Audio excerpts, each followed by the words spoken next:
Hey guys, my name is Shane from Mobhouse Productions, and if you guys been following us for a while, you'll realize that we are one of those weirdo YouTubers and content creators that try to make, content for YouTube and Facebook meet those standards of broadcasting long form and also commercials. The keyword being try lah. And one of the most important workflows in the post-production side is something called color grading, which is why today I've invited one of the most experienced colorists or color graders in the market that has been around since you guys were still in diapers. Or some of you guys are probably still ideas in your father's side. And his name is Hendro Setyo Wibowo. Hi guys, how are you guys doing? You see his name also so epic, that's why I feel a little bit intimidated. But it's okay, in Malaysia, us creatives are very close one. That's why we sit so close together. Today, we're going to talk about color grading. Yes. Huge shout out to AMD for sponsoring this video to allow me to introduce to you guys a little bit more about content creation and all the workflows and stuff like that. Obviously, for you guys who don't know already, here at Mobhouse we've been using AMD Ryzen processors and Threadripper as well as Radeon cards for our content creation needs since we first started about 4 years ago. We actually started when Ryzen 1st Gen came out. Oh, that's awesome. Yeah, it's been a long time. And yeah, without further ado, let's get into the wonderful world of color grading. So Abang Setyo, why don't you tell us a little bit more about you? Right, I'm an Indonesian. I've been living here since '97 with my family, but now they all went back, so I'm here alone. All by myself. So you've been doing color grading for quite some time now, right? Yes. So what is the right term? Is it colorist or color grader? It's actually many terms. There's also the term called DI, Digital Intermediate. But colorist is fine, color grader is also fine. So before you started out as a colorist or DI, what did you do first within the industry? I was an editor for the first Astro reality TV show Raja Lawak. Wow. I mean the first comedy reality show. OG. And then from that, then I moved to Singapore, and that's when I started to learn what color grading is, and that's when I started to learn about different kind of tape machines and scanning films. Last time I used films, got big scanner. That's why I call filmmaking ma. Yeah. So I started to scan those films and then prepare for the colorist before the session. Then from that I just carry on grading student works, their final year projects. And from that to commercials and carry on. So he actually started from the bottom. From the bottom. Now he's here. At level 69 of color grading. If you guys don't know yet, he said he still got some to learn ma. A lot. Level Not some, 169 is where it's supposed to be. Now it's level 16. There's a lot to learn. A lot to learn, right? A lot. How about your job? Right. I am running just a small company, just me and my business partner. But I'm the only one who's color grading. So we do only for color grading, mostly for commercials, short film, music videos, indie films. So yeah, mostly local content. Yeah, that is the dream. Filmmaking, guy. Yeah. That's why you look down on me because I'm just a YouTuber.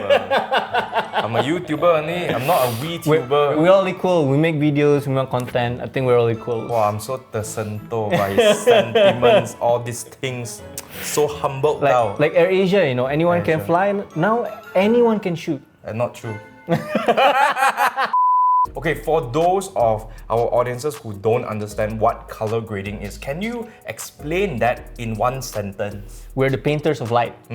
We're painting with lights, basically. So that's what we do as colorists. So what makes DaVinci Resolve such a suitable software for color grading versus other software?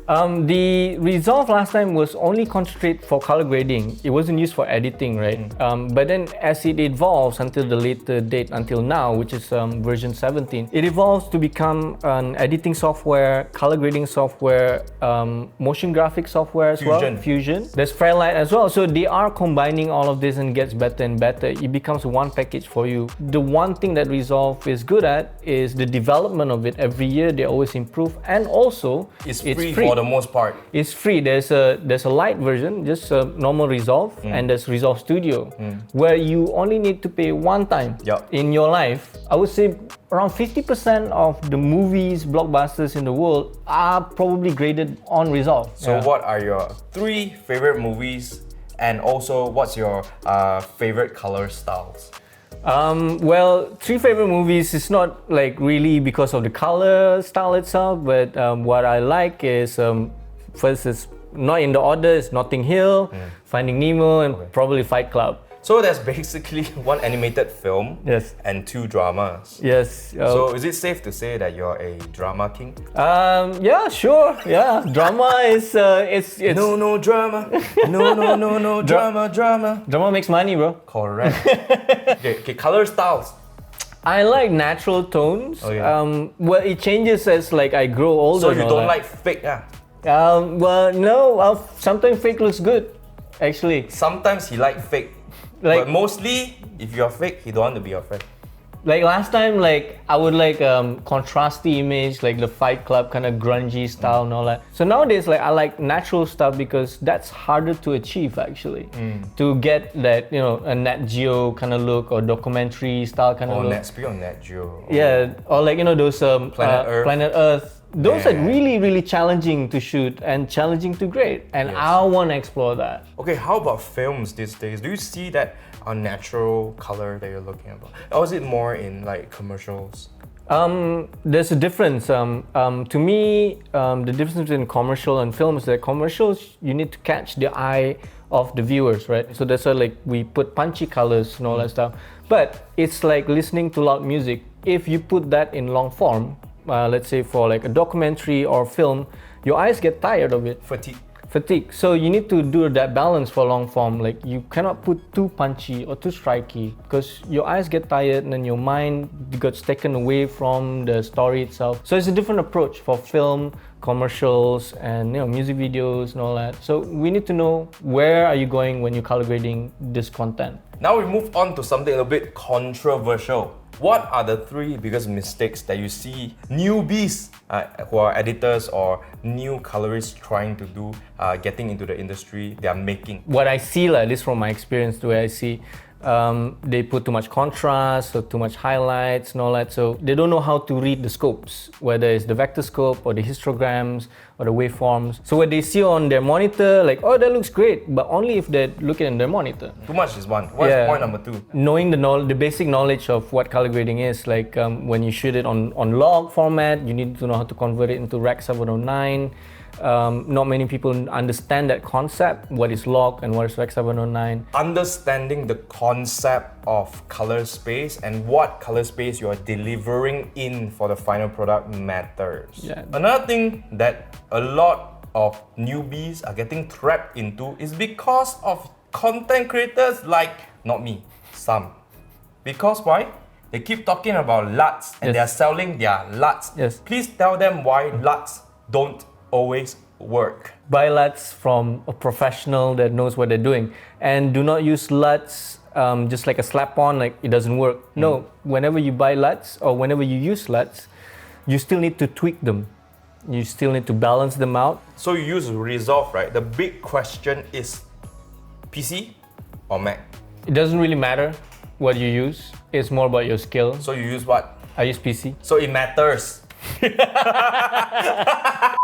So color grading in terms of post-production is actually one of the more niche professions, right? Yes, you can Within say that. The DI lah, okay? Yeah. So what are your challenges that you faced as you become a DI or colorist? There's a lot of them. One is hardware. You need to get decent hardware for you to grade, basically, because you need a lot of power. When I first started Mobhouse Productions, when we decided to do reviews on PC hardware and stuff like that, we decided to take a point of view and perspective from a content creator as well as creative professional. Right.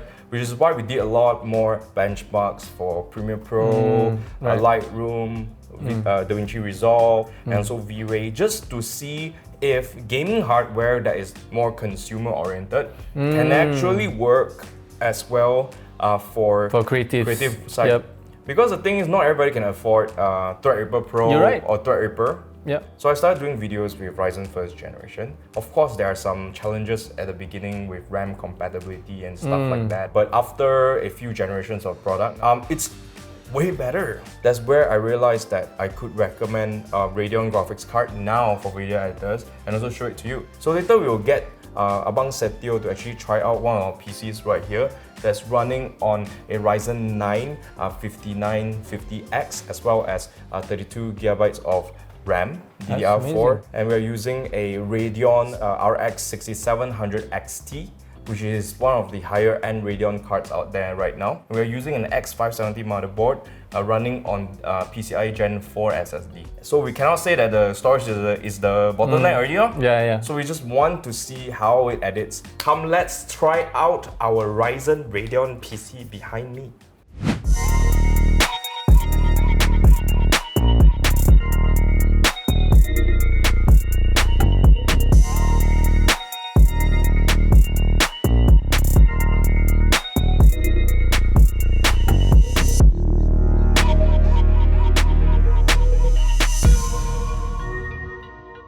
So Abang Setyo just did this grade like 3 times faster than I ever can.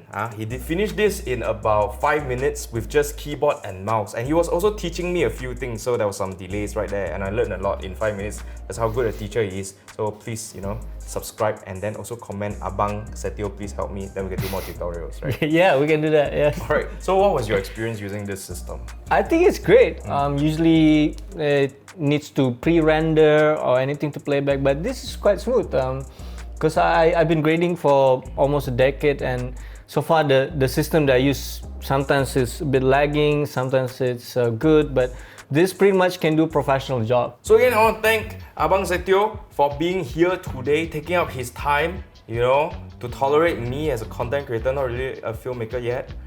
Come and give face, teach me a few things so that I don't be so noob anymore. And show me his Geng Chao power. Tonight cannot sleep because I've seen celebrity. You understand what celebrity like that? Look at this face. Celebrity, right? So final word, okay, for you, okay? Do you have any advice to give to people who want to be a colorist? Just give it a try. I would recommend to just download the software and shoot something, or ask someone who has a footage, your friends who has music video or wedding videos. Ask them for the footage for you to grade. That's a practice. It's always practice, right? practice. Without you trying it, you wouldn't know where you'll be. Again, if you guys stayed until this part of the video, you're very Geng Chao and you're very interested in color grading, it's very good, right? Don't forget to like and share this video. Also, go and follow Abang Setyo on Instagram, TikTok. You got TikTok? No, not TikTok, sorry. Facebook. Instagram, Facebook, yeah. Don't forget to also subscribe to our YouTube channel and hit the notification bell. And also follow us on Facebook, Instagram, and TikTok. As long as you don't follow me, home can already. But if you are pretty, then also can. And we'll see you in the next one.